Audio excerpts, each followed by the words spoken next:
excited to go over this next segment with you guys, as always. And I want to bring up one of my latest developments, and I appreciate you guys all for supporting me for my last podcast on this. Have a ton of pre-sale orders. The boxes are running out. We are actually pushing back the date a week to help fulfill on orders. But let me just share this with you really quickly.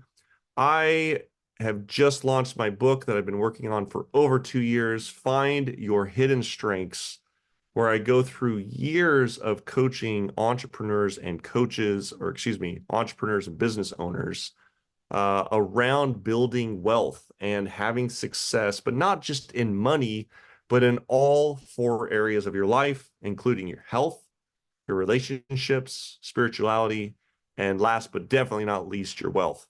And what I've identified is there is a culmination of training that, generally speaking, there's a hyper focus in one area or a hyper focus on the other. Meaning, most coaches, most books that you pick up, hyper focus in one area and or the opposite.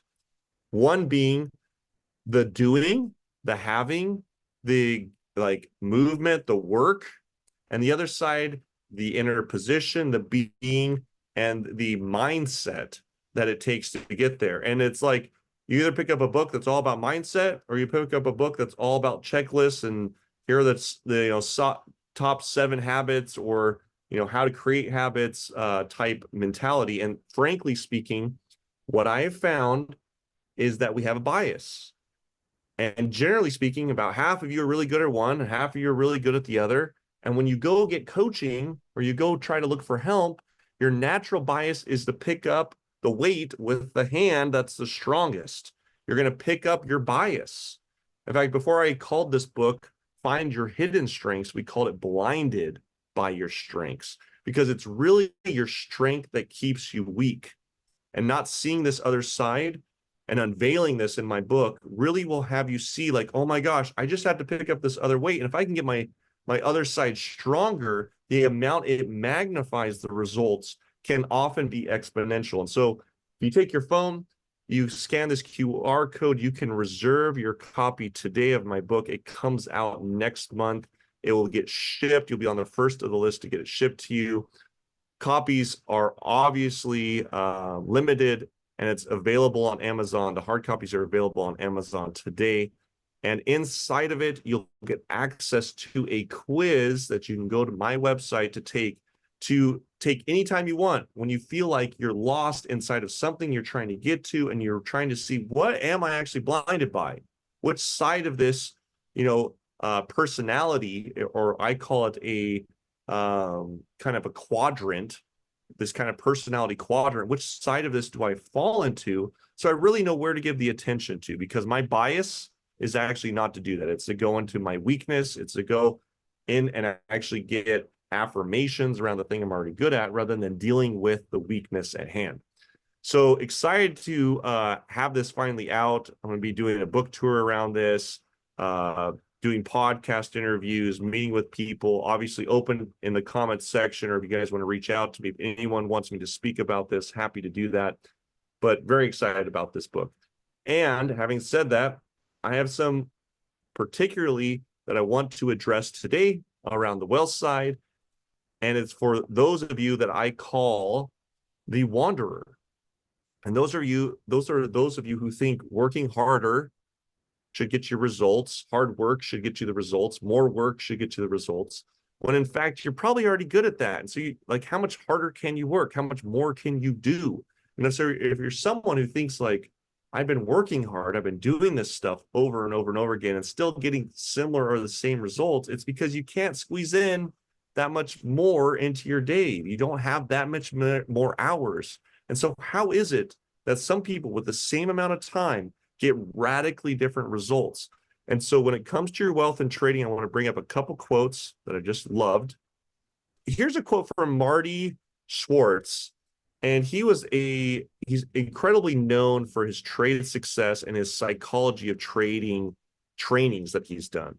And this is what he had to say. He said, the key to trading success is emotional discipline. if you can control the downside, the upside will take care of itself. Now, this really underscores the essence of risk management and emotionally controlling yourself during trading. The quote really suggests that success isn't just about making profits. It's not about this hyper profit focus, but more crucially, about minimizing losses through discipline using things and strategies like risk management. Now, Schwartz, he highlights the importance of emotional discipline to adhering to these strategies. Like the emotions like fear or greed can lead to impulsive decisions that will likely deviate from your already planned approach, or what I would call a trading plan.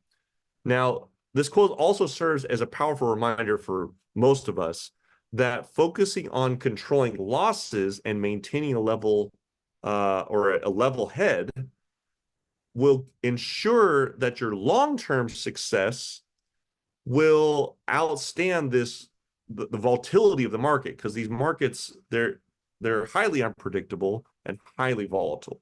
So I love this quote from Marty. Second to this, I wanted to share another quote, and this quote comes from Paul Tudor Jones.